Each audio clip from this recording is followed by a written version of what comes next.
Добрый день, уважаемые эксперты! Меня зовут Копырина Виктория, и тема моей работы – детская энциклопедия «Путеводитель в уникальный мир Якутии».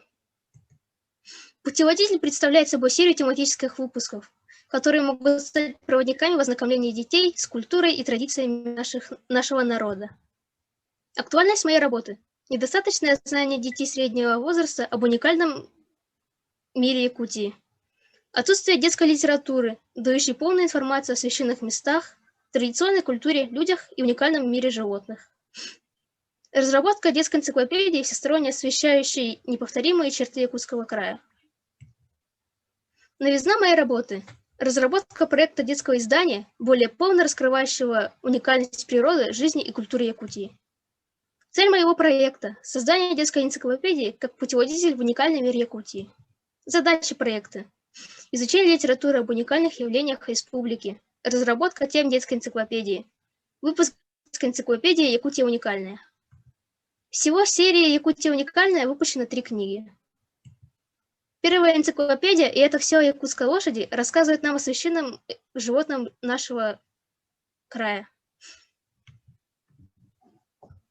В этой книге мы хотели бы познакомить детей с традиционной едой и одеждой народа Саха, с фольклором и языком. Уникальным в культуре народа Саха также является хамус. Второй выпуск нашей энциклопедии посвящен именно ему. В этой энциклопедии мы постарались дать более привлекательные названия. К примеру, подобно знаменитому Страдивари, самый-самый среди хамусов, и мы с хамусом нашли друг друга. Третий выпуск нашей энциклопедии «Одержимые» посвящен знакомству с жителями родного края, которые сумели преодолеть все трудности и может стать примером жизнелюбия и целеустремленности для наших юных читателей. В заключение хочу сказать, что детская энциклопедия не только расширяет круг знаний о Якутии у детей разных национальностей, но и воспитывает толерантность и доброжелательность к людям другой культуры.